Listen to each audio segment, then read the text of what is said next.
Hello.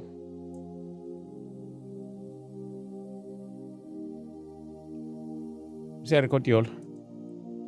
Okay, asiconfirm ama sound kokugcina. Is right? Sawubona. Is right? Okay.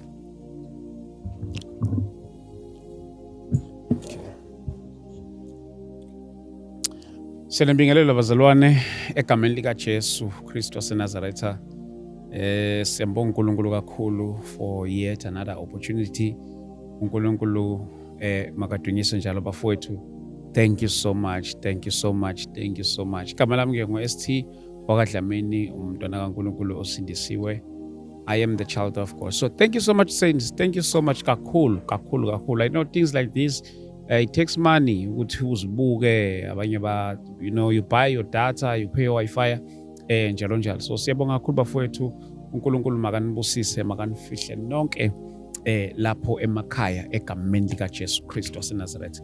And today ke I'm joined by ikhehla lami elisivakashele lapha once again egameni lika Jesu Kristu. This is Durban edition. We are shooting in outdoor in Durban. So siyabonga kakhulu bafowethu, and the reminder ngomhla ka2 siyobe silapha na eMkhumbane Hall, but again I'll give you more details towards the end of today's session egameni lika Jesu. But before we start, since this is a Christian platform, ngicela ukuthi ke sicele enkosini, and then we go straight to our today's chat. Heavenly Father, we thank you in the name of Jesus Christ for granting us this opportunity yet again. In the name of Jesus, we pray, O God, uNkulunkulu othengcwele egameni lika Jesu Kristu, ukuthi einkulumeni zonke sizenza lapha kule ndawo kuphakama udumo lakho, kungavela amagama ethu.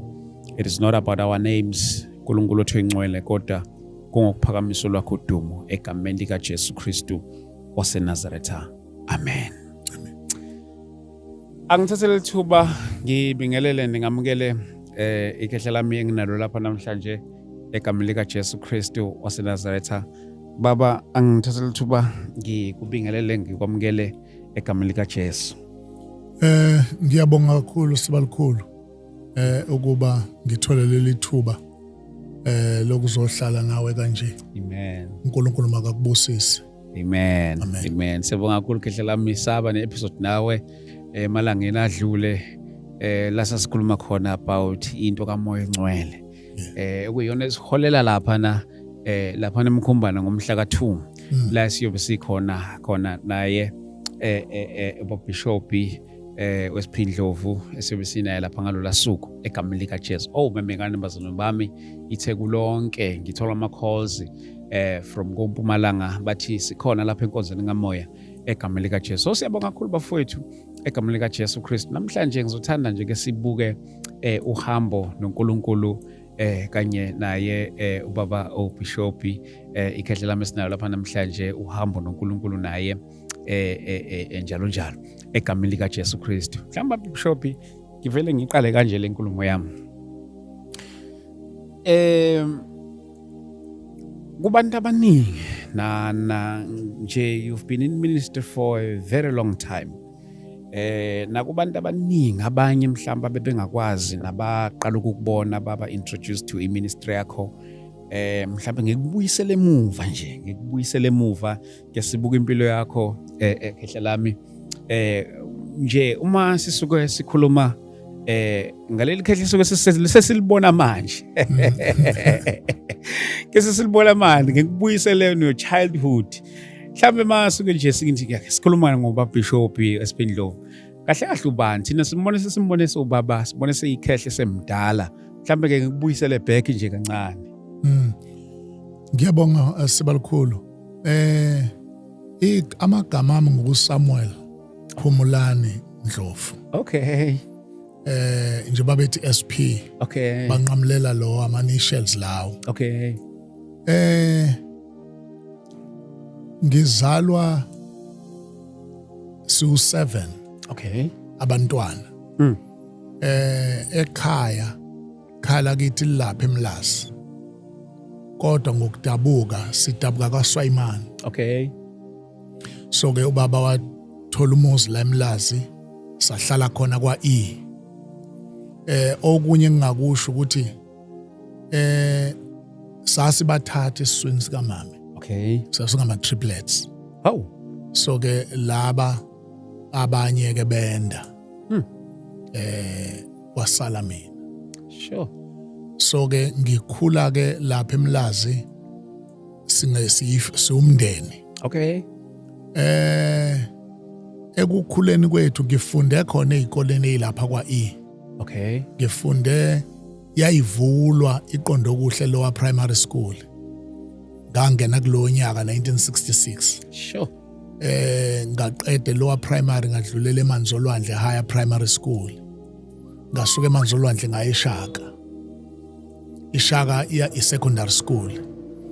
Yayigcina kuloko namhlanje abobiza ngokuthi ugrade 8. Okay.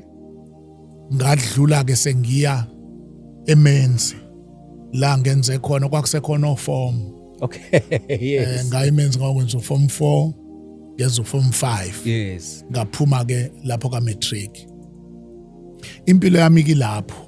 Okay. Lapha kwaInje eMlazi ila ngikhulele khona ubungane bambonke. Bube lapha eMlazi. Okay. Ngikhuleke njengabanye abafana.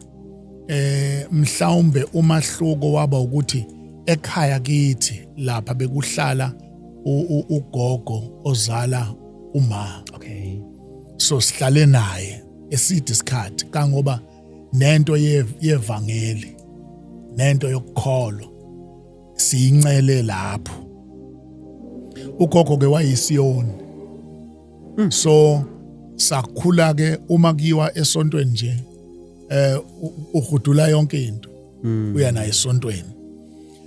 Sakhulela kule environment ke edala ukuthi noma sinjengezinye izingane kodwa kunale element Okay. yokuba la ekhaya kuyathandazwa ngaphambi kulalwe. La ekhaya yafakwa lento yomthandazo ifakwa ugogo uma ke ko strong kuyona. Ifakwa ugogo ubaba ke kwakuyindoda ebheshu. Okay. Wayifaka ugogo lento. Ngicabanga ukuthi sibalukhulu kuzona zonke izingane ngoba ikhala kithi lagcina lilikhulu ngoba nodade bakama bagcina bezohlala la ekhaya. Sakhula ke einganeni zonke zazikhona lapho. Kwaba yimi obambelelayo kulento noma ingakabilona ivangeli. Okay. Kulento kagogo. Yes. Yes. Ngabambelela kuyo ngagcina noma sengikhula ngagcina nami sengisithathile isinqumo ngangena ngasonto eyona. Okay. So ke angisona isiyoni esincane. Ngisiyoni esikhulu. Yes. So ke baningi nje abakhona manje abavelele iyoni engakhula nabo ebiyonini. Sure. So ke uma ke kuhamba kwathola khona udadewabo kaMa uNeli. Okay. Okuyena owaye emncane kubo. Okay. Wasindiswa. Ekhonza lapha ya kwakusakhonzelwa eLindelani iAssembly of God. Okay. Yayisakhonzela eLindelani kukhona abakhonzela kwaK ebandleni elaliphethwe umfundisi uTembe. La eLindelani esikoleni kukhona ubaba uDonda baningi abafundisi ababe khona belo beshintsha. Iqala lapho ke indaba. Okay. Bazibagcina iAssembly of God ithola isite kwaD lapha la bekhona manje. Oh, okay. Kwakuyindlu encane nje eyakhiwe incane kunaleya. Udadewabo kaMa ke usho ukuthi lento yami yokubambelela kulento. Aloke engidonsa engimema. Okay. Angimemele Assembly of God. Okay. Umuntu ke odlale indima ebalekile kusimisweni kwami udadewabo kaMa. Wangidonsa eyanami lapha eAssembly of God ngeinkonzo kuhanjwa amakota kuhanjwa ama-monthly kuhanjwa ama-conventions. Lento ke into engafike ngayithola uthando. Sure. Abazalwane Yo. lesa sikhathi esinye isikhathi babe nothando lolo lu tangible. Uthando oluthintekayo. Kwangabi ukuthanda ngamazwi. Wawuluza uthando mawufika phakathi kwabo ukuthi le ndawo igcwele uthando. So ke iyona nto ke engafike lapha ngayikha uthando lwabo. Ngalo ngiqhubeka ebuyonini bami. Okay. Ngiye la, ngiye ngala. Okay. Ngiye ngala, ngiye ngala. Uma ke sengizinikela kuJesu. Bekukade kuse Lamontville kukhona i-youth rally. Okay. Eyayihostwe ibandla lase-Assembly of God eLamontville. Ngayi-attenda kushumayela umfundisi uMV Nkomonde. Baba Nkomonde. Okay. La khona ashumayela khona le nto eyenzeka. Angikwazi ukuyichaza ukuthi kwenzekani. Ngoba kwathi kubizwe i-altar call. Ngabo uqala kuya kwi-altar call. Ila ke ngizalwe khona ngokusha. Ila ke khona lenhlansi iqale khona. Okay. Uma ke into ehlekisayo ithi uma ngase ngangayi kokhonza e-Assembly of God. Nginento ethi lento engiyizwayo naloku attenda kwami e-Assembly of God ngilongizwa kufundiswa. Angihambe phela ngokhanyisa. Lapha ya eyoni enginazo. Iyoni isindisiwe ke zaseyivela kancane. Ngalesikhathi. Yeah. Ngiyakhumbula nje ukuthi kwakukhona umfundisi owayesemondlo oyisiyoni owayesindisiwe. Abanye kwakusonto sikusonto nje. Kodwa nje iyona isindisiwe. Lo mfundisi wayebalulwa kuthiwa izana isindisiwe zisemondlo. Now ngathi ke mina uma zikhona emondlo sizoba khona la eMlazi. Ngisonte iyoni ke la kwa FM Mlazi la siphethwe khona. Okay. Ayike lasha ivangeli. Lasha ngaphakathi. Nga-attenda lapha. Ngadla. Ngabuya ngazothulula la. Ngadla. Ngabuya ngazothulula la. Oh my God. Kangangokuba sibalikhulu ngaqala into yokuthi ngoba ngase ngimkhudlwane iyona. Ngiyakhumbula ukuthi kuyiyona engangikuzo ngase ngu-general secretary waso. Ngaqala inkonzo emabranchini azo zonke ezazingena ngo2 ngomgqibelo. Kuthiwa inkonzo zabasha. Okay. Kulezi inkonzo ngangithi mangifike ngiphethe imegaphone. Ngiqale ngimemezela indaba kaJesu endaweni. Bese ngithi siyangena. Uma kungenwa la zasindiswa iyoni ngaleyo project. Nala ngaphakathi zasindiswa. Kwatholakala ukuthi ngisindiswa ngiyadla ngale ngiyathula ngala. Ngiyadla ngale ngiyathula ngala. Kodwa lento yami yokungabi stable lapha. Ngiyalekha kwi-character. Mangikhuluma ngilekha kwi-character hayi ukuthi khona izinto ezimbi engizenzayo. Yes. Kodwa ukuthi mangiyidlulisa lento ngiyidlulisa kanzima. Okay. Ngiyalwa. Okay. And kimi khona ne-anger ethi besifihlelelweni lento. So kwathola ukuthi lento iyalinyakazisa ibandla. Okay. Until ubuholi bebandla bathatha isinqumo sokuba bungibhalile incwadi bungicele. Uthi hayi besicela ngoba naku usuthola uJesu ukuthi usigudlukele uJesu. Uma usafuna ukuhlala la miyeke uJesu uhlale la. So ngaleso sikhathi uNkosazi wami wayazi indlela esidlule kuyo oqala. Okay. Ovela wathi hayi asambe. Ngeke siqhubeke sihlalela. Lento oyitholile ngiyibona ingisize ekhaya. Okay. Isiza impilo yethu yomshado. Sasivele siphuma ngempela ke. Uma siphuma sasa siyapi. Ngangingadecide ukuthi ngiye Assembly of God. Ngahamba ngagoduka ngaye ekhaya incwadi ngayinikwa kumgqibelo ngiyikhona sirana lenkonzo yabantu abasha sasirana ngo2 o'clock.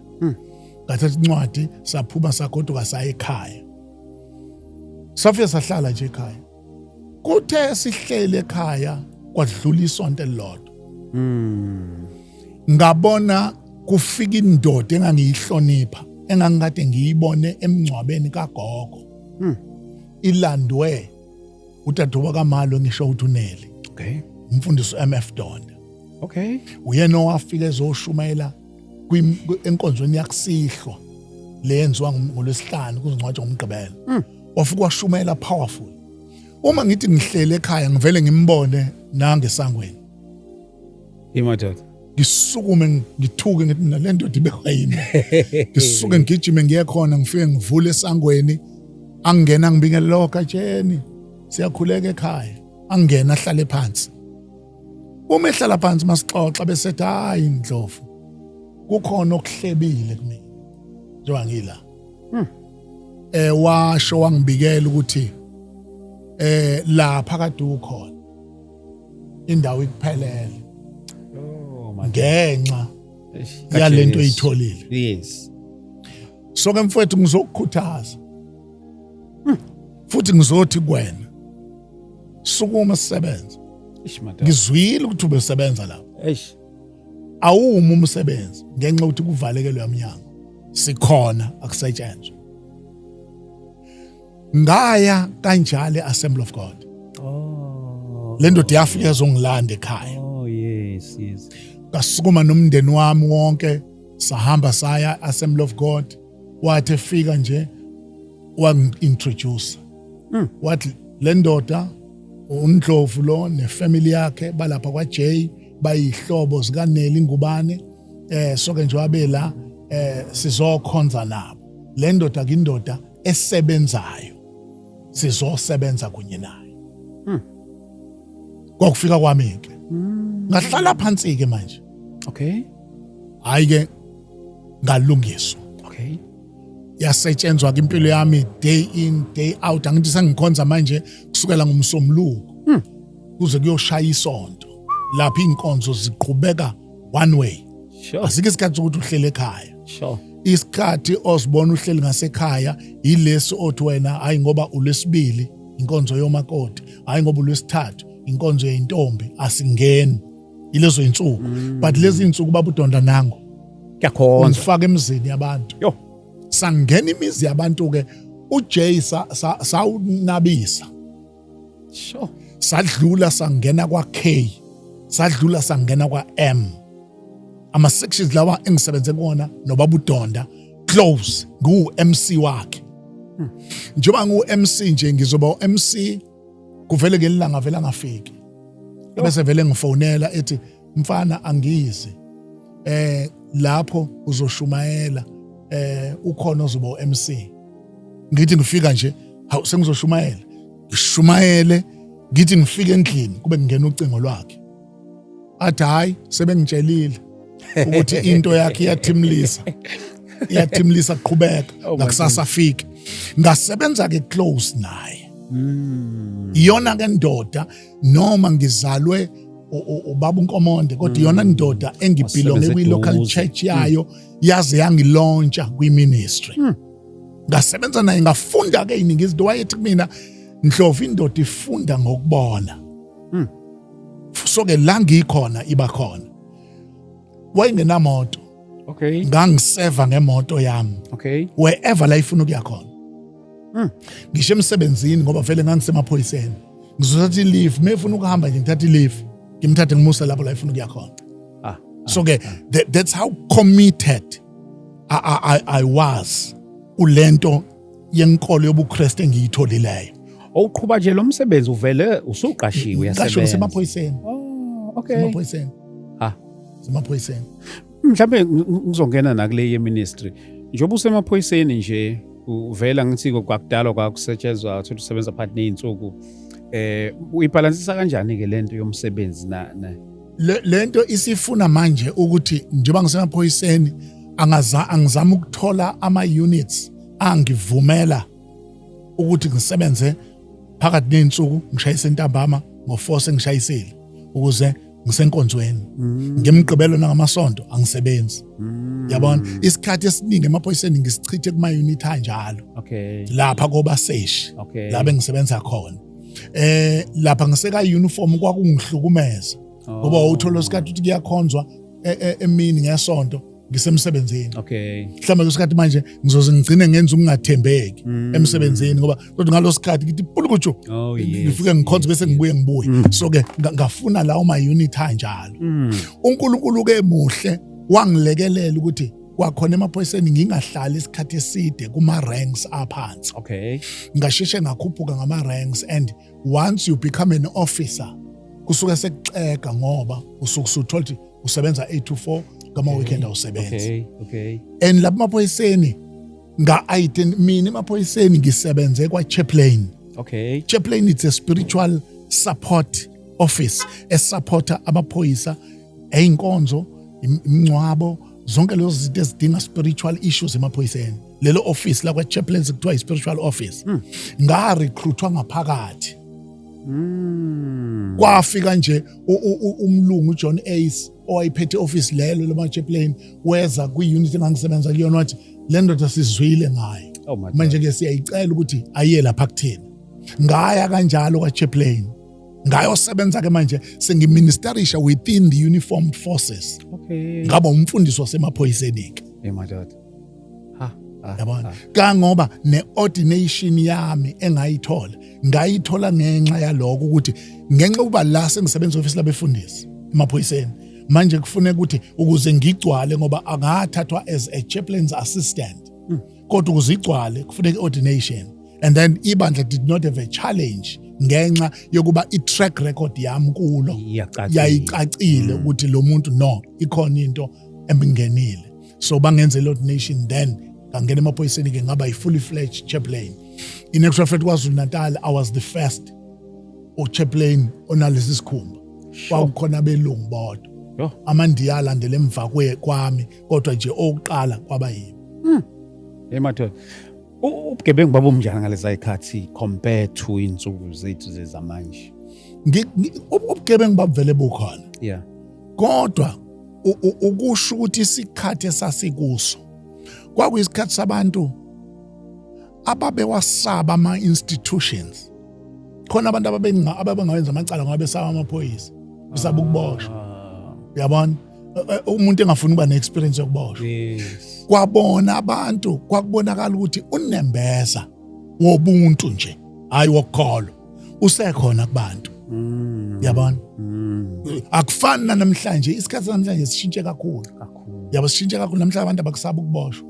Yabona abantu abasaba ihlazo, abasaba lutho nje, yabona? Abantu baziphilela ngendlela abafisa ukuphila ngayo. So kumahluko walesi sikhathi nalesi leso ukuthi uyiheda abantu ababe nonembeza engicabanga ukuthi wawu strong kubo ubavimba ukuthi bangazenza izinto ezenziwa namhlanje naba babezenza kodwa beyimbijana kubonakala ukuthi akuyona into abantu abaphila ngayo. So kulula nokubulala umuntu kulezi insuku manje. Yeah. So kuyinto nje encane. Usuphendulile eminye imibuzo yami Bishop eminye ebekade nginawo, usuvele nje wawucover wonke lo ebenginawo lapha ngasekuqaleni. One of the things usucacisile ukuthi indaba yokushumayela ivangeli uqale from dala, sakuthinta kule episode yethu edlulile, but ngifuna ukubuza ke futhi in a proper way this time around. Nje ekushumayela kwakhe ivangeli, how long you've been preaching the gospel now? It's about 40 years. 40 years. It's about 40 years. Sure. It's about 40 years. Ngoba uma ngibuka i-ministry engiyiholayo. Okay. Iqalwe ngo-1993. So already mawubala usuka 1993 uza manje. Uyabona ukuthi it's 30 odd years. Yes. So ke kunalesa sikhathi ngisebandleni Assembly of God. Kunalesa sikhathi ngiseyona. Yes. So it's over 40 years. Ekushumayeleni ivangeli Bishop kuleya minyaka kudala nokushumayela ivangeli einsukwini zamanje. Yazi manje siphila esikhathini social media njalo njalo. Izinto igcina kubalula uku-access information. Kodwa nje umehluko phakathi kwalezi ayikhathi zakudala nezikhathi zamanje ngabe umehluko omuhle noma ngabe umehluko omubi nasebunzimeni nje bekushumayela ivangeli? Uma ngifuna ukubuka lesasikhathi nalesi. Okay. Lesi sikhathi sinomsindo omningi Lesi samanje. samanje. Sinomsindo omningi. Abantu are exposed to knowledge. They're exposed to information. Abanye kuba information that they are not ready. Abenziwanga baba ready for yona. Yeah. So therefore uma ifika le information kunokuthi ibasize ekukhuleni ibisiba konke inhliziyo. Bangabe seba open ukuba bezwe anything else. Oh my God. Lesa sikhathi ivangeli sasilincela from obaba ababelishumayela. Silincela kubo nje abakuncelisi kuphela ule. Bayihlo even Yes. ekunyatheleni kwakho. Okay. Okay. Osho ngenye indlela usendlini, you are within the body of believers. Ababhekile kuphela ukukhuluma kwakho, babheke nokunyathela kwakho. Sure. And lento was emphasized Yo. ukuba musukukhansela into isho ngomlomo uyikhansele ngokuhamba. Sure. It was emphasized. So ke ngenxa yomsindo omningi abantu baba exposed to this information edala ukuba the understanding yokuhambisana kwalokho nalokho Hey, my God. Yo. inciphe. Yo. And mind you, nathi I've never been perfect. I've got izinto Sure. kunemgodi engaphonseka kuyo. Kodwa into yangilekelela yilento ethi lento ephuma la ayibalance nale. No nyawo. Oh my God. Kusho ukuthi manje kulula ukubona ukuthi sengiphambukile ngoba unyawo fanele livumelane nalo. Namhlanje kuvele kube lula ukungena komuntu emgodini athi esemgodini anga realize ukuthi lento phela ayi-align Yo, my God. ngoba lento ekudala ukuba ufuna ukuphuma Yo. usilula isandla sokuthi ngikhipheni ngisemgodini Ish, my God. yingoba ulwela ukuthi lento ingakhanselwa yile. Yo, Bishop. Yabona so ilapho ke into yethu ukuthi namhlanje ngenxa yokuthi information iningi ifika kubantu abangakabi ready for yona. kunokubibalekelele ivele iqinisa inhliziyo zabo ukuthi nasibambe lokho noma usufika ukuthi hayi akubalance nalokho abese uyangijaja. Yabona sesizwela ukujajwa kanti lithini phela malitha lelizwi liphefumulelo lilungele to correct. We were corrected. We were corrected. We stood in front of the congregation. Yeah. Ngenxa ukuthi khona ongakwenzanga kahle. Yes. Leyo nto yayiletha uvalo lokuthi lento ayibalance nalo. Maqondana. Yo. Ngama nje uma ulukhuluma kodwa lingabalance. Abantu abakwezulu ukukhuluma abagada ukukhuluma kwakho kuphela, bagada ukunyathela kwakho. Nokunyathela. Uma usunyathela enye into bese lokhu abakuzwile bakulahle. But you not worth ukuba siyithathe into yakho ngoba nayi awuyihambi. Bisho ukuthi into enye into lapha ngifuna nokubuza lento le. Obaba bakudala bahambe nenkosi, abanye babo njengoba umention indaba yemgodi bawela emgodini njalo. Ukubaluleka kokuveza namanxeba abo nokusho ukuthi ngakhalakathela kulomgodi ukuveza kulokho ke kwi-generation yamanje okanye ngithi nje kumadodana namadodakazi amanje noma kumele baveze ukuthi ngake ngakhalakathela laphana.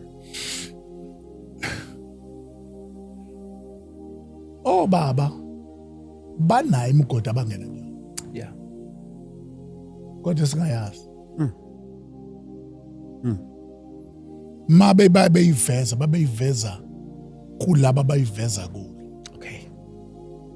asibuke the objective. Why are you doing that? Okay. Kufanele one, uma uzoveza amanxeba akho, babheka abantu owaveza kubo. Hey. Ngoba amanxeba akho angenza izinto ezimbili ezehlukene, enye yazo obungayiqondile. Kungenzeka uveze inxeba kumuntu obevele efuna ukuyigxeka lento yiyo. Aish, madoda. Aish. Abese ethatha leli nxeba alinwebe. Yo. Anganwebi igrace yokuthi look at what the grace has done. Sure. Hey madoda. Kunaloko anwebe inxeba athi bukani lezi igebengu. Sekulimele abantu abaningi ngenxa leli nxeba. Ngiye ngithi sibalikhulu, umalusi umelimala Bishop. akophi phambi kwezimvu. Aish. Ngoba izimpisi ezifuna izimvu, sifuna izimvu. Izimvu zithemba umalusi. Uma zibona kulimele yena, kopha yena, ziphelelwa yithemba. Lokho kusho ukuthi sizihlalele sodwa. Bese yini thina? Tsoko. Yeah, madoda. Kodwa bakhona abantu okufanele ngoba othi mawubavezela amanxeba. Angithathe from the scripture. Yes. Uthi uJesu kuPetro, uSathane unifonile, Hey Bishop. efuna ukunihlunga njengokolweni. Aish. Kodwa ngikukhulekela. Anginikhulekelanga, ngikhulekele wena. Khulekela. Ukuba ukukholwa kwakho ungapheli. Madoda. Angikhulekelanga abanye, ngikhulekela ukukholwa kwakho kungapheli. Abese kuloku kuhlungwa nani abesethi uma usuphendukile oqinisa abafowenu. Aish madoda. Yo. Oshuke indlela la ekuhambeni uzohuzuka kwenzeke yonke into. Kodwa to strip off, it must be your brothers. Sure. For the purposes zokubaqinisa. Amanxeba enginawo kunama platforms. Ikona platform esinayo esithi the journey of the called. Yes. Kule platform kuhambe kufika isikhathi la khona ustriphe. Uthi bukani la inxeba. Yo. Bukani la inxeba. Aish madoda. Leli nxeba ngalishawa kunje. Uqinisa lapha. Qinisa lapha. Ukuthi isikhathi samanxeba musu ukuthi mawushawa inxeba bese ulala phansi. Yeah. A Christian is not a defeated person because uyavuka. Sure. Ushawa into uvuke. You don't glorify inxeba lakho. Uma ngiveza inxeba ngikutshengisa ukuthi look at what the Lord has done. Yes. The grace. Umusa kaNkulunkulu noma nginje. Yes. Yes. Yabona? uMephibosheth noma elandwa endlini kaMikha. Ulandwa endlini kaMikha ulethwa kwipalace. Akubuyiselwe inyawo. Eish madoda. Eish. Kodwa ukuthi uzohlala la kukhona i-tablecloth. Athi umuntu ahleli naye etafuleni angakwazi ukubona ukuthi unyonga. Eish madoda. Inkosi inendlela to hide us graciously. Graciously. So ke amanxeba ethu laba esithola ithuba lokuba sihlale nabo. Okay. Kubalekile uba kufika isikhathi la khona othi lo muntu okhuluma naye Yeah. awukhulumi nomuntu perfect. Yes. Yes. Ngoba uyamlekelela engakangena emgodini. Omunye umsiza usephakathi. Eish madoda. Usephakathi emgodini and uma eqalaza ayikho indlela yokuphuma kodwa makuvela umuntu othi njengoba ngimla ngaphuma Ngibuya lapha. naye umbone esukuma so ke asinwebi amanxeba ngoba kwesikhathi kuyenzeka ukuthi sibe baningi entshumayelweni uthola ukuthi kugcwele uSP kule ntshumayelo uJesu unciphile kanti fanele intshumayelo igcwala uKristu then nomshumayeli umshumayela anciphe ngingako singame emapulpit and preach our experiences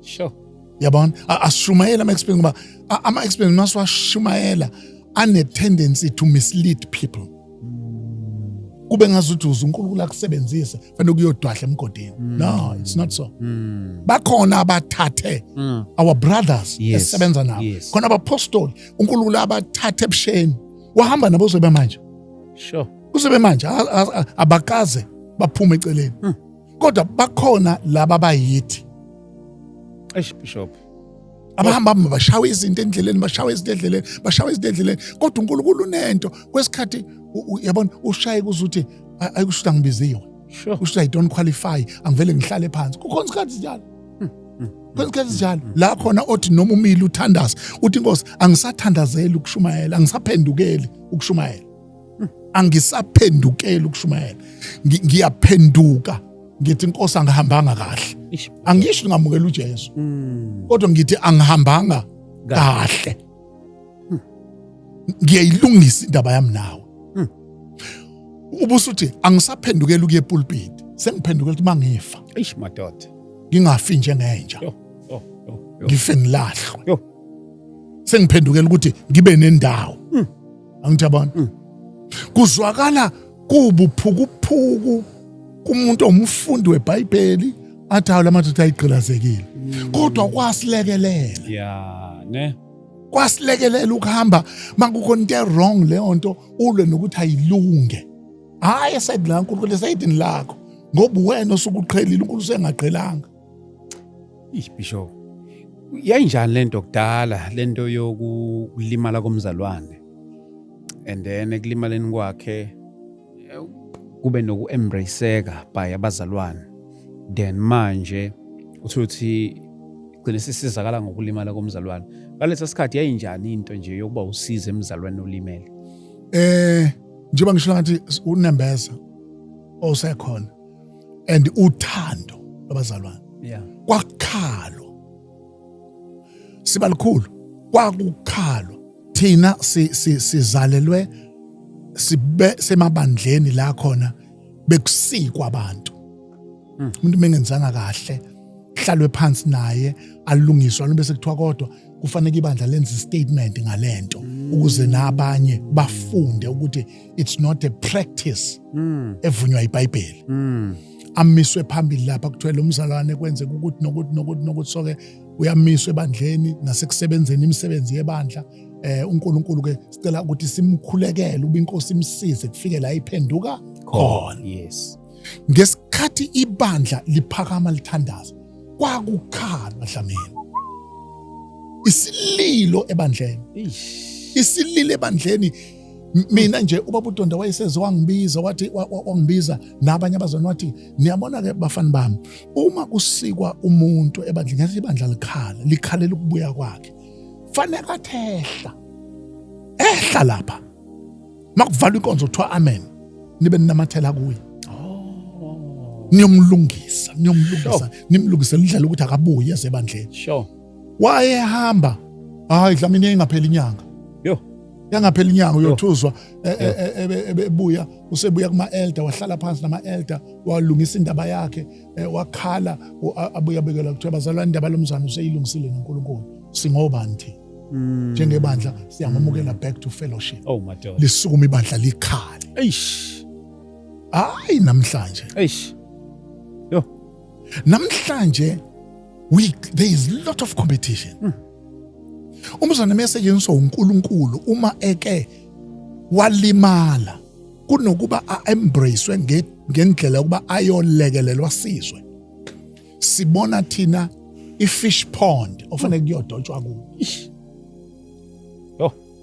sibona thina ithuba lokuthi uma uSP eshayekile nje abazali bakhe bahleliphi kuhanjwe kuyoshelwa labazalwane. Ayi. Thina sithola ithuba lokuthi hawu njengoba nje esashone phansi kuzozwakala into yethu. Ngoba into yakhe ayikwazi ukuzwakala engekho shayekile. Uzozwa nentshumayelo yakho ukuthi uyakhela phe kwabantu abashayekile. Ish madoda. Ngenhloso yokuyothatha la. Ngenhloso yokuthi abantu lesi sikhathi esikuso isikhathi uthi Paul ku-Acts chapter 20 verse 28 ululeka ama-elder. Yes. Uthi ziqapheleni nina kanye nomhlambi uNkulunkulu anibeke kuwo umoya ingcwele uba nibe ngabelusi nababonisi bawo. Abesethi ngoba ngiyazi mina ukuthi emva kwami kuzovuka kuzofika impisi ezingawuhawukeli umhlambi. Hey madoda. Eish. Abantu abenza lento ibe about them and their names. Abangawuhawukeli umhlambi. Yabona? 2 esinye uthi kuzovuka amadoda phakathi kwenu afundise okudukisayo. Oh madoda. Ahunge abafundi babawalandela. Namhlanje i-dispensation ye followership. We fighting over followership. We want people to follow us other than following Christ. Yabona Bishop lento ishoyo. This is why yabona nje ku social media bangavela umuntu emisenge kuvela umuntu athuka emisenge akhuluma kabe ngoJesu. Akhulume kabe ngoJesu bancane abangalwa. Kodwa bangavela umuntu akukhulume kabi ake ngibeke mhlawumbe ake ngenze umzekelo ngami sengiledi ibandla akukhulume kabi ngami. Maningi amathuba ukuthi lo muntu banga-attack ngoba ukhulume kabi ngami as umfundisi wami. Ngoba umlandeli wakho. Bomlandeli wakho iso lesikhathi. Ila khona we are making our followers. So noma ngakudestroya as long mina I get a followership. Sure. Yo. Followership. You can actually tear your brother apart for the sake yokuba wena ube prominent. Yo madoda, at the expense of your at the expense of and labantu abakulandelayo bakulandela nawe you can't guarantee ukuthi abakho ngomhla na ushayeke koqhamuka omunye oyothatha isilonda sakho asivula sinwebe abese belandela yena. Kulandelwa abantu more than uKristu. Eish madoda. The type of messages that were preached long ago and the messages that we are preaching now ngabe ayafana kodwa Bishop? Because of information mhlambe eyayingekho ngalesi sikhathi. Oh yeah. Ngalesi sikhathi obaba bethatha iBhayibheli. Oh my dad. Bethatha iBhayibheli. Avula ivesi. Oh my dad. Akukhulume ngale vesi kuze kuvule kumsele. Oh, ish. Yo. Today si exposed to a lot of information. Oh. Siyakwazi manje ukuthi sithi hayi libhalwe ngeShebheru. Lisho ukuthi sililande from the Hebrew. Salilanda from the Greek and we Greek lit. Where are the results? Hey, Hafet. Where are the results? Where are the results? Ngoba into enkululeko ukuthi where are the results? Wongezwa ukuthi nabeShebheru. NabeShebheru nabeSgreek. Bakuthatha nje igama. Ngokuba uNkulunkulu walithandizwe kangaka. Waziwanikela ngendodana yakhe izelwe iyodwa. Kuba yilona lo kholwayo angabhubha bayi nophilo phakathi. Usuphuka idindi. Sure. Izungeza lapho. Awulazi eSgreekini. Kuze kuvule kumsele. Kuvule kumsele. Sasindiswa lapha sindiswa ngeShebheru neSgreek. Amadoda ayiphethe iBhayibheli lezulu. My dad. What iBhayibheli lezulu? Avula iBhayibheli lezulu. Yeah, ne? Yeah. Afunde la isiZulu. Umoya ingcwele echachisa. Hayi iSgreek, hayi iShebheru. Chachisa umoya ingcwele. Achachise kuzalwa abantu. Cala abantu. Bishop, in your journey in ministry, I remember I used to ask these questions. Kona wonke amadoda kaNkulunkulu anokuzivakashela. Ukuthi, do you have anything ongathi le I wish ngathi ngaba ngayazi kudala in my journey of ministry? Okay.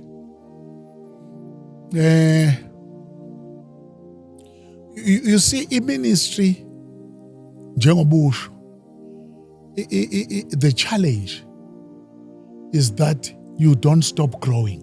Yeah. You don't stop growing. Yes. You keep growing as uNkulunkulu ekusebenza. You're growing as uNkulunkulu ekusebenzisa. Other people are growing. Yes. So ke zikhona izinto obonayo kuba lezi zinto ngazazi. Then I would have done things differently.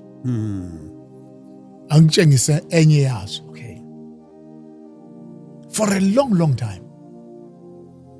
Into your church administration.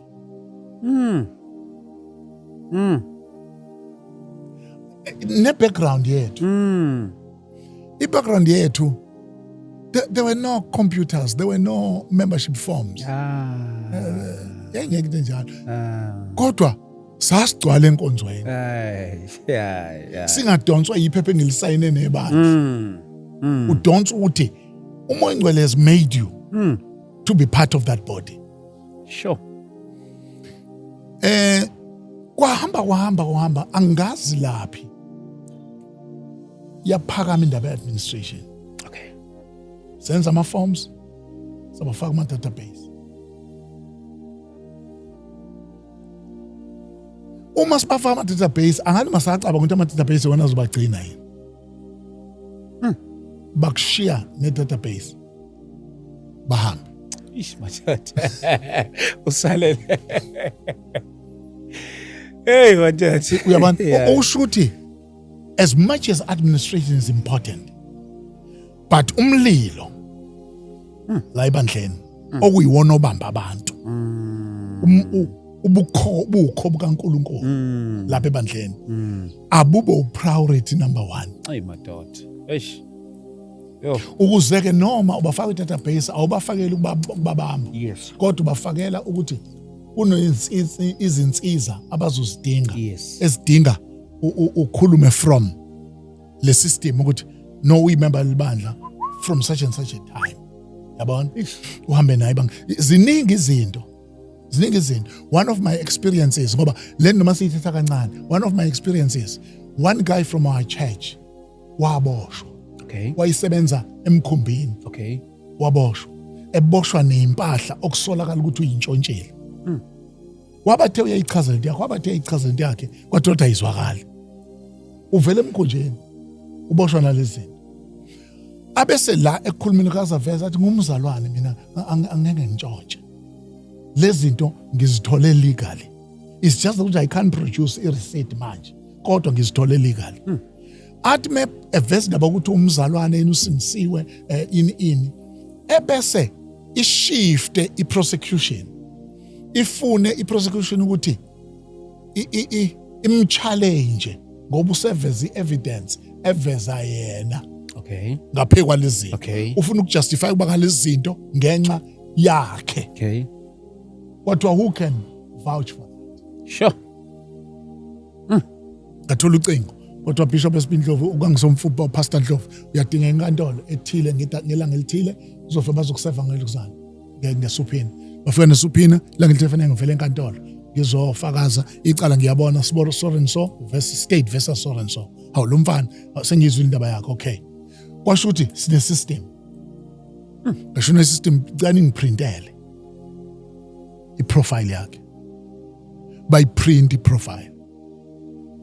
Uma sengiye enkantolo la ngiyinga amazwi omlomo phela ngiphethe ne document bathi umzalwane wenu kusukela nini ngasho lokho kusho iprofile. Can you submit that document as ubufakazi? Bathi nansi. Sure. Lo mfana waphuma kulelo cala. Hey madoda. Found not guilty and discharged waphuma wami. Hayi ngenye evidence. Yo, madodana. database Into ze-admin. ukuthi i-admin izokulamulela ukuthi mhla sekhona kuyenzakele you can refer ukuthi ngaluswela uthi uPaul ekhuluma ngoTimothy uthi lo mzana wafakazelwa kahle Ish madodana. ngabazalwane Ish. yabona wafakazelwa kahle now this is a good testimony etholakala within the perimeters of the local church. Yeah. Yeah. That's it. Yeah. Yo, Bishop. Sikwi generation lesikuyo njengamanje. If you were given an opportunity to fix anything ekhona njengamanje, eyayingekho kudala, mhlambe yini leyo?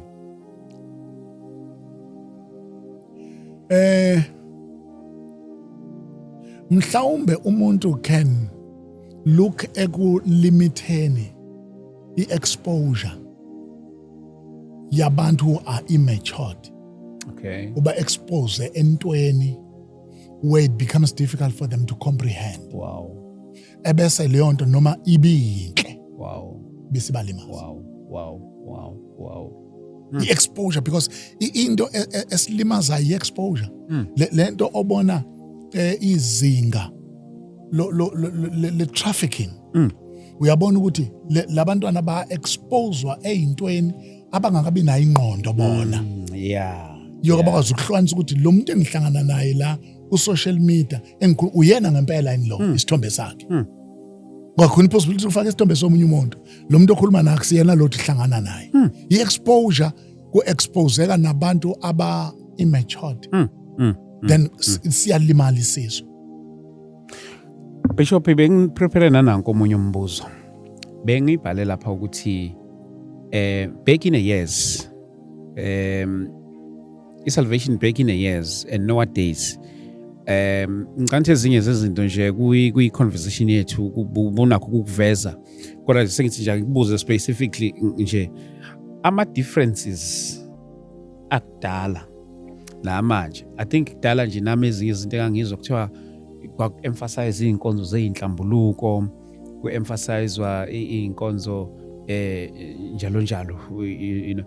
So izinto ezazenziwa kudala nezinto ezazenziwa ama-differences amanye wawo okuba ukuthi mhlampe enza i-generation yethu ibe disadvantaged manje so siyayi-advantage yakudala.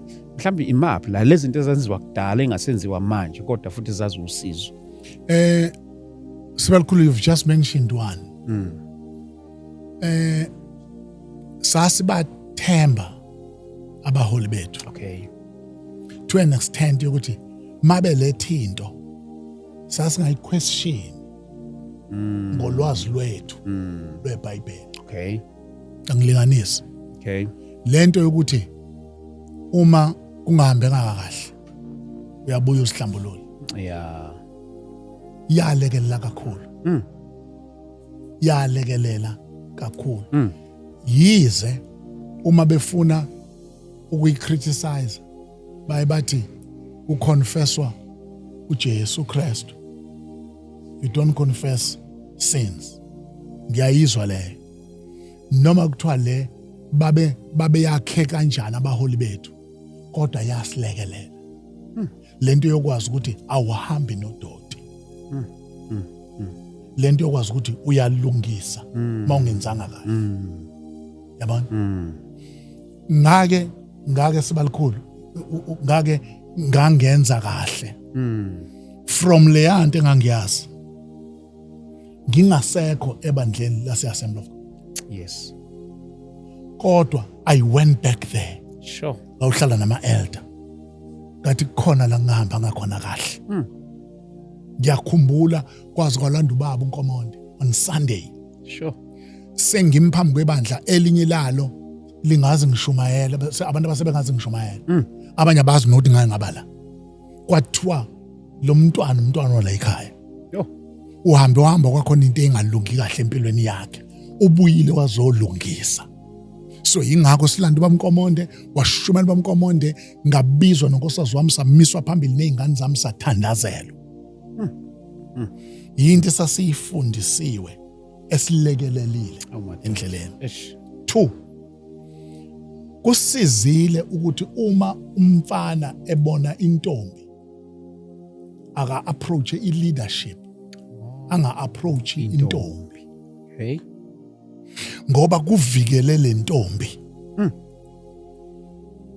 Ukuze lo mfana lolu daba lixoxa kuba zikhona into ezizobhekwa kumfana. I-leadership izobheka kumfana ukuthi are you matured? Do you know what you're talking about? Amcheck. Ehleli naye phansi. Yes. Yona imali sikhona. Ubheke phi kwenzakalani? Yabona yonke leyo nto icheckwa abadala. Akathathi igama lakhe lokuthi uyayithanda ayotshela yona ngoba mhlawumbe isestage la khona ayikho ready for that. So ke babe vikeleka ke. Okay. Labantwana. Ngoba noma usuya kuyena bayakwazi ukutshela ukuthi siyakuzwa kodwa akumniki ithuba akathi ukukhula. Okay. Yabona bonakala yayizwa ngoba kuvikelwa ekutheni musu ukushada nomuntu wena uvuthiwe kanti yena akekho ready for that. Ngoba angase abe ingxaki bese uthi umelene nobizo lwakho kanti anikho on the par. Noma sekufika isikhathi sokuthi ukhulume naye nikhuluma naye ikhuluma kwenu ani-expose kwabanye abantu. Nikhuluma naye ngasese ngendlela ehlelekile. Osho ukuthi niyenza phansi kweso. Yeah. Labantu abamatured. Yeah. Abakwazi ukuni-advise properly. Sure. So kwafika isikhathi la khona ukuthi hayi lento ayisebenzi umuntu ufika semphethe. Intombazana. Awusawazi ukuthi intombazana uthi hayi ake nime kulento. Uzothi umfanele umshado. Yeah. Wena udesperate ufuna ukungena. Kodwa lento izovela ohambweni. Sekhanjwa manje. Sure. Ukuthi labantu both of them were not ready for this. Baqhutshwa imizwa yabo. Bacabanga ukuthi yabona lento inoNkulunkulu phakathi. Indlela zoku uyemshadweni zakudala ayifani nezamanje. Asifani namanje. Sure. Asifani manje. Zazusizo lezi. Zazusizo lezi. Ngoba zazi nivikela nobabili. Okay. Bazenelise la abadala ukuthi nikhule ngendlela yanele niyayiqonda into eningena kuyo. Okay. Yeah. Futhi nokwelulekwa. Nizothola isikhathi sokwelulekwa. Today noma kuthiwa uyashada ukufonela ofuna umshado ukufonela sekusela inyanga. Madoda. Ukufonela sekusela inyanga. Athi baba ngiyacela. Premarital counseling. Uzoyenza nini? Hayi lo ngishada naye akekho laba buseGoli. Usiyokwehla sehlela umshado. Bayoma lapha akuzange kulule kwemuntu akho umthandazo wenziwe nababayazi into abayenza. Baqhutshwa imizwa yabo. Bishop unokwenza izinto ezi kulaba fowethu abangangami nabancane nabadala kunami ubabize wenze lezi zinto lezi ubanikeza umphako ohambo lobizwa. Mhlambe nje kuhijacker nakule Bishop mhlambe ukhona umuntu njengamanje unentshisekelo yobizo nje osibukela lapha ekhaya. Mhlambe yini lena ongamsiza ngayo? Uthola ukuthi mhlambe akazi noma ukuthi abalansise kanjani. Kodwa manje uyaluza ubizo luyamphusha. Ngibuza nje ngoba ngiyakubona uyayizenze lezi lama summit lawa othola ukuthi ubiza wonke ama young ministers. Yes. Mhlambe what is it that you can say kuloya muntu olapha ekhaya ozwa manje eshisa ubiza and feels like ngathi angaprioritize lona more than anything? Yeah. Ungangeni obizweni ngenxa yokuzizwa. Uyabadinga abantu abazokweluleka. Okay. Ngoba ubizo uma uluzwa urespond. Alukuvezela imigodi. Uyabona nje uMoses wabizwa uNkulunkulu and enjoyed Moses. Enjoyed lento enjoya. Ngena in the presence of God. Presence of God. Kuze kufika uJesu umkhwakho. Uthi yini lento yenzayo? Madoda. Uthi hayi ngiyisa indaba zabantu kuNkulunkulu ngibuye neka uNkulunkulu ngilethe kubani. Uthi uJethro lento yenzayo ayinhle. uNkulunkulu akamtshelanga uMoses ayinhle le. Eish madad. uNkulunkulu enjoy i-fellowship noMoses. Uthi uJethro ayinhle lento yenzayo. Futhi befika nje ufika uhamba nezingane zikaMoses nonkosikazi kaMoses. Ngoba uMoses ngokwakhe uphelele la. Yeah.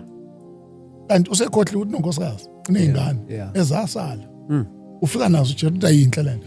Uthi kuJethro uzokhathala. Nalabantu bazokhathala. Funa abantu. Eish. Uyabona ukuthi ubizo can consume you. Yo. You can die Yo. ufe kanti usafa uKristu. Yo. Ufele into engafanele ufe kuyona. You need guidance. Uyabadinga abantu abazokweluleka. Uyabadinga abantu abazokukhuza ngesinye isikhathi. Bathi ungenzi ngalendlela. Ungenzi ngalendlela. And kube umuntu ngivamisa ukuthi ngithi kungabe umuntu ofriend wakho. Okay. Ngoba ufriend wakho niya negotiate. Yes. Kodwa if it's a fatherhood figure, uyasho. Akakubuza. Uyasho nje asho ugada isitsha ukuthi abantu akashintshe umlayezo wakho kodwa ugada isitsha. Sure.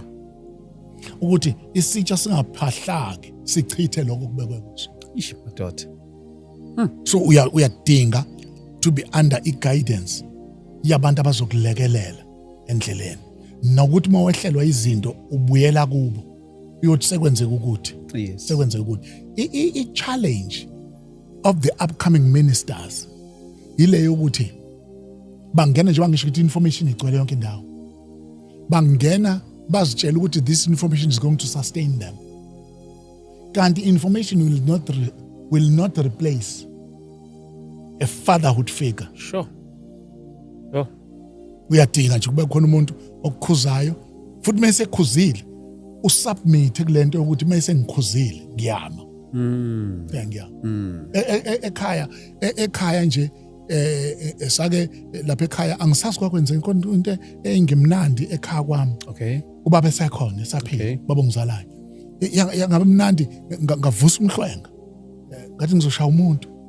Ovela uNkosikazi wafona ubaba wathi nangu uphumlane ethi uzosishaya la ekhaya ini. Ngathi ngibona kuba iveni kaBaba la ngezansi. Yanethi yama la iveni lwehlula kalisehliswa iveni. Yeah. Isama nje. Yes. Wathi mengena wangena phethe iqhabanga isagili. Wafuthi makoti yenza itiye. Inkosi zongena ekitchen wenza itiye wamnikeza waphuza. Wayesevele ngikhomba ngomuntu wathi na hlala into yenzayo la. Akumhlangano akho kubuza two sides of the story. Awudinga umuntu two sides of the story. Khona into ezingafuni umuntu wa two sides of the story. What nje le nonsense yenza la.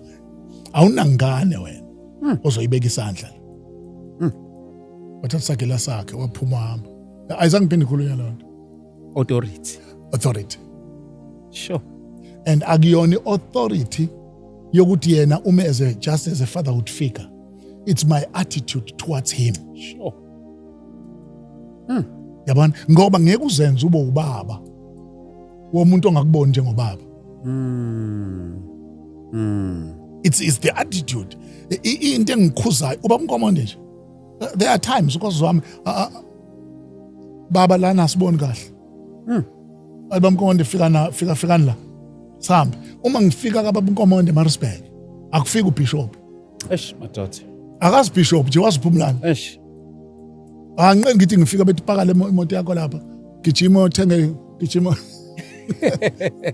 Ngibuye lapho ngihlale phansi. Izwe lilodwa likhulumayo.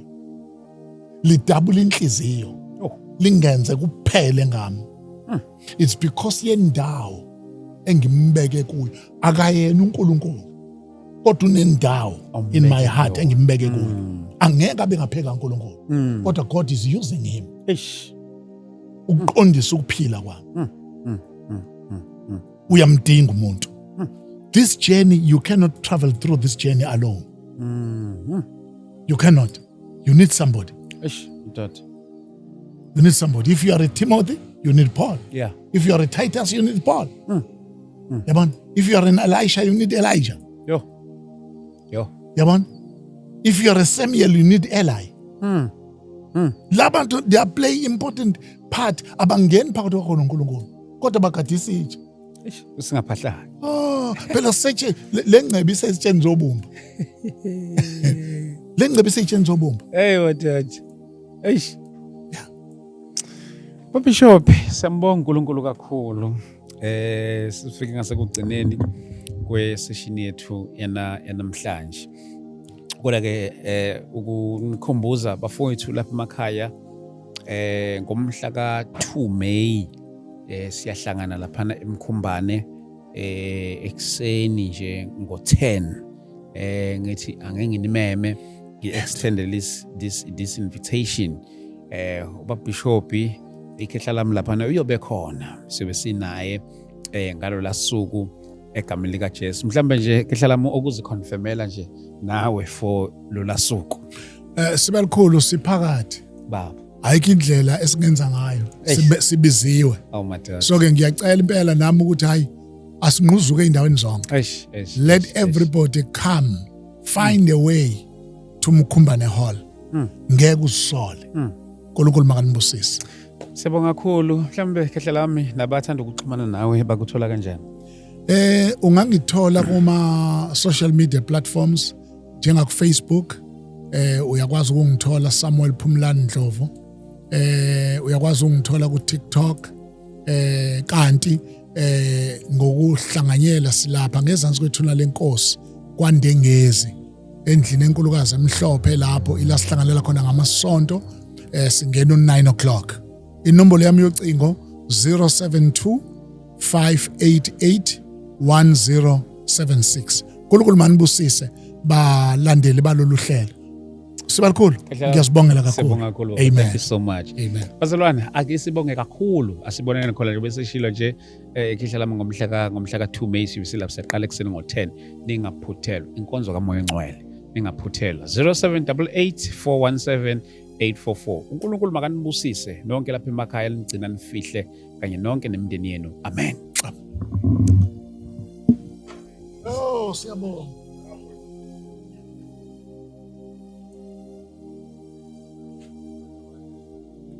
asikholwa ukuthi imibuzo yakho iphendulekile yona